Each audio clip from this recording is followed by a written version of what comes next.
конце XIX века, в 1873 году, в Сухуми на набережной было построено здание, в котором размещалась контора Сухумского отделения Русского общества пароходства и торговли «РОПИТ». Напротив агентства была построена грузовая пристань. От пристани к складам были проложены рельсы, по которым ходили вагонетки с грузом. Рядом стоит двухэтажное здание агентства Российского транспортного и страхового общества «РТИСО». Здание РОПИТа построено в архитектурном стиле модерн. Модерн появился на стыке XIX-XX веков. Он полностью соответствовал запросам индустриального общества. Большое внимание при проектировании зданий уделялось комфорту проживания людей, а применение революционных стройматериалов позволяло возводить многоэтажные здания. Строители начали массово использовать новые материалы – бетон, стекло, металл, железобетон.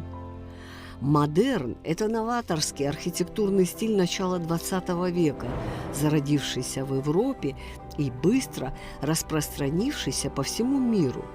Толчком для развития послужило декоративное искусство. Немецкий художник, декоратор Герман Обрист в 1895 году создал полотно «Удар бича». Шелковая вышивка на шерстяном панно изобразила стебель, листья и цветок цикламена в причудливом виде, напоминающем росчерк бьющего хлыста.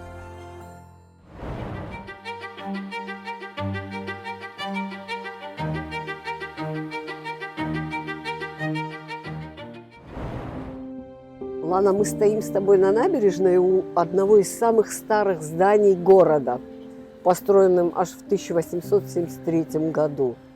Но с точки зрения архитектуры, это каменное здание выстроено в каком-то стиле. Да, насколько мне известно, то изначальное здание не сохранилось, и на месте того здания как раз-таки воздвигли это здание, которое было выполнено в стиле модерн. А вообще у модерна было много течений, наверное, нужно начать с этого рассказ. Одним из таких течений был северный модерн. Он как раз-таки был характерен для таких северных стран, как Швеция, Финляндия, Норвегия. Именно вот эти страны, они оказали сильное влияние на архитекторов, которые работали на севере, в частности в Санкт-Петербурге. Даже можно сказать, что модерн Санкт-Петербурга довольно сильно отличался от модерна тоже Москвы. Таким образом, если мы говорим о северном модерне, то можно выделить какие-то особенные элементы его. Допустим, это использование натуральных материалов, таких как здесь. Это камень, может быть гранит. Также это применение полуциркульных объемов, эркеров, разных больших объемов в фасаде. Еще можно сказать, что это аскетичность фасада, то есть нет какого-то излишнего украшательства. То же самое мы видим здесь. Также это течение могли назвать романтическим течением, но оно не характерно для сухумского модерна. Мы можем сказать, что оно прослеживается больше в архитектуре старой Гагры. Но это здание можно отнести к этому течению, к романтическому. Здесь мы видим элементы средневекового замка. Это нависающий над входом эркер в форме полукруглой башенки. То есть опять-таки прослеживаем черты модерна.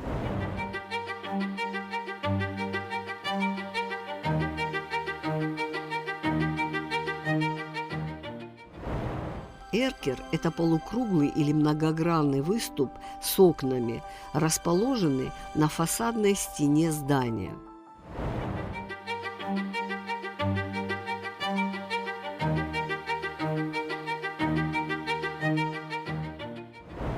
Также один, наверное, из важных приемов в модерне – это было использование таких красивых с интересной формой куполов. Такой прием, кстати, очень любил использовать испанский архитектор Антонио Гауди в своих постройках в Барселоне. такой чешуйчатый купол, он напоминал чешую мифического какого-то существа. Как раз-таки вот такие зооморфные мотивы наряду с растительными мотивами, они были характерны для модерна. Еще интересным элементом на этом фасаде мы можем увидеть надпись на аттике, выполненная тоже модерновым шрифтом, что тоже было очень популярно, такое использование интересного написания на фасадах. Вот мы видим название общества «Рапид». Еще из интересного, вообще за все время существования этого здания оно претерпело довольно сильные изменения. Например, на втором этаже по центру фасада раньше было большое окно с лучковым завершением. Да. Мы сейчас этого не видим, на его месте сейчас два прямоугольных окна поменьше. О том, что это окно когда-то существовало, мы можем понять лишь по границе двух цветов, белого и бежевого на этом месте. Также в какой-то момент, скорее всего, после 30-х годов, когда помещений в этом здании начало не хватать, слева от башенки пристроили также двухэтажный объем. Таким образом, фасад стал симметричным благодаря тому, что часть справа от башенки отзеркалили в левую сторону. Вот таким образом мы почти симметричный фасад получили. А еще через какое-то время соседнее здание РТСО, к нему также был пристроен двухэтажный объем. Таким образом, эти два здания объединились буквальным образом в одно здание и уже такую композицию единую целую создали. Также из соседнего здания перешли вазоны, которые украшают здание вот в левой части. Ну и цветовое решение фасада, оно стало одинаковым, что теперь придает какую-то общность этим двум зданиям. Вот, Нала, скажи, пожалуйста, снова, если возвратиться снова к окну, которое, оказывается, раньше было больше, ведь один из симптомов или признаков модерна именно сложность остекленения. Да, это так называемая мелкая растекловка, которая здесь тоже была использована не только в этом окне, но и во всех окнах. Сейчас мы этого не наблюдаем, но вот как раз-таки использование на одном фасаде разных форм проемов, это как раз-таки есть элементы настоящего модерна. Здесь оно было изначально задумано архитектором. Лана, а вот еще элементы в архитектуре, элементы модерна, вот эти сандрики на эркере, они тоже являются именно такой стиль для модерна или все-таки? Их можно увидеть на зданиях в разных стилях, но здесь они имеют свою такую форму, упрощенную, больше строгую, аскетичную, можно сказать. Ну и, наверное, на всем фасаде можно вычленить именно вот немножко такой рустованный вариант фасада. Мы бы увидели это, если бы видели здание без краски на нем. Это тоже играет важную роль, именно вот рисунок камня на фасаде. Сейчас это немножко смазано и сложно различить.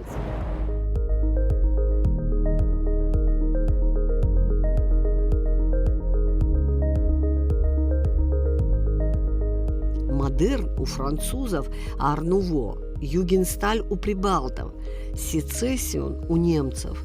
Здания в стиле модерн получают асимметричные объемы. Фасады в стиле модерн насыщены эркерами, башнями, балконами и лоджиями. Отказ от прямых и угловатых линий в пользу более естественных приводит к текучим силуэтам и подчеркнутой декоративности. Для стиля характерны изогнутые лестницы, перила и опоры, текучие динамичные линии, обычно из железобетона и кованого стекла. Пышно декорированные колонны, оконные и дверные проемы в виде арок, сложное по структуре остекленение. Мастера модерна сочетают традиции европейского, восточного и африканского зодчества. Витражные окна – один из основных элементов современного модерна. Лана, ну вот это здание, я помню, мы еще с Анзором Агумава снимали, и он рассказывал о том, что остов здания, он был изначально таким. Выходит, что здание, построенное в 1873 году, возникло раньше течения модерн, Да. потому что модерн все-таки официально возник в 1895 году. Да. Выходит, почти на 2 десятилетия в Сухуми был построен особняк, который предвосхищал появление стиля. Скорее всего, то здание, но вот как вы сказали, от него что-то оставалось, но вот то, что оставалось, было до неузнаваемости перестроено как раз на тот момент, когда в Сухуми появился этот стиль, зародился. То есть это вот как раз, наверное, конец 19 века. Купол очень интересен. Да, возможно, и там и морская тематика, да, вот чешуйка, некая такая чешуйчатость.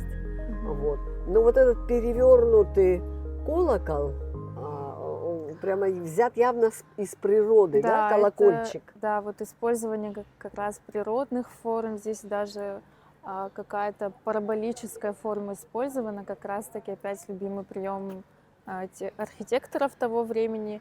Такие купола в Сухуми есть еще, в том числе и чешуйчатые. Допустим, на Сан-Рему есть такой интересный купол.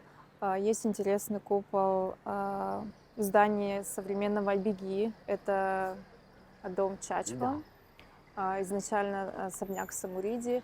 Такие купола можно еще встретить в Сухуми, и они также в хорошем состоянии сохранились, и о них можно судить об этом стиле. Подытаживая твою архитектурную справку, какие бы приметы модерна ты бы в этом доме еще раз бы подчеркнула?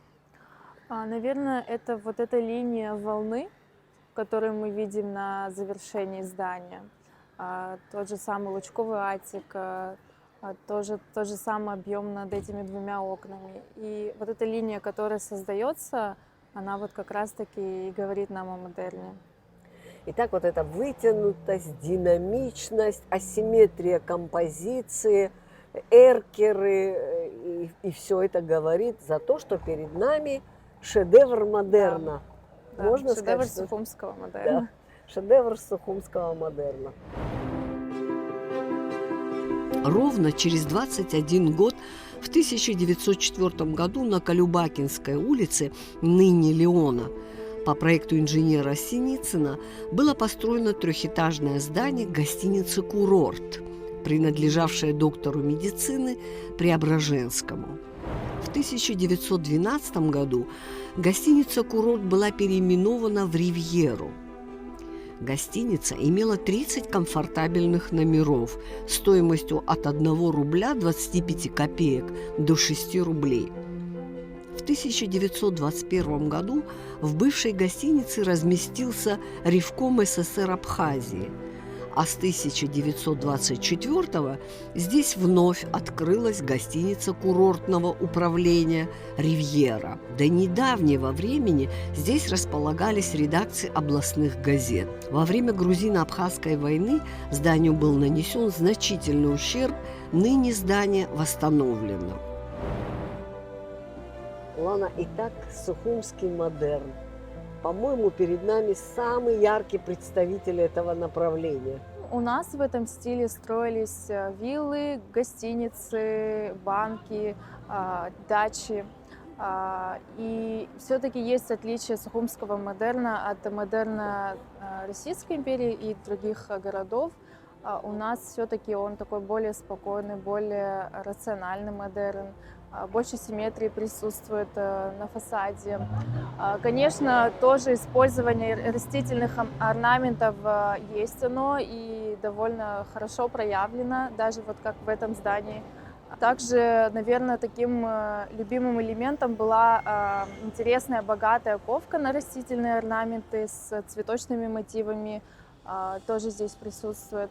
Но если конкретно говорить об этом здании, здесь мы назовем этот фасад симметричным. Это все-таки пример симметричного модерна, потому что фасад делится ровно на 5 частей вертикально.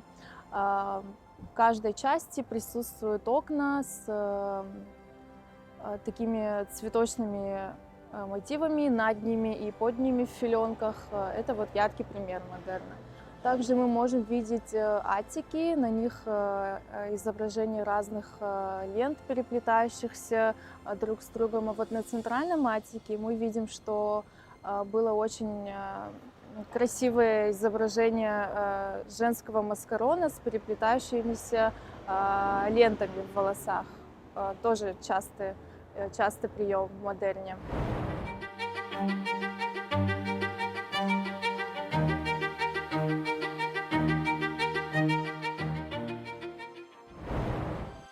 Маскарон – это скульптурно-декоративный элемент в виде изображения человеческого лица или животного.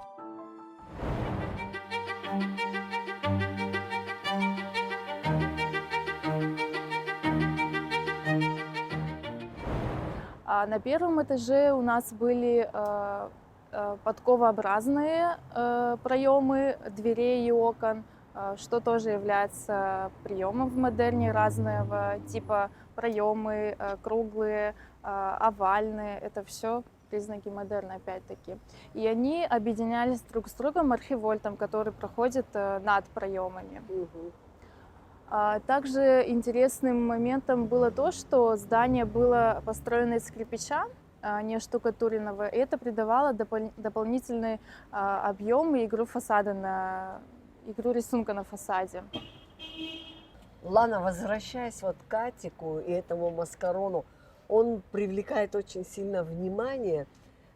И кто изображен? У меня ощущение, что перед нами либо католический монах, либо клоун с капюшоном. Что бы ты сказала изначально, кто там был изображен?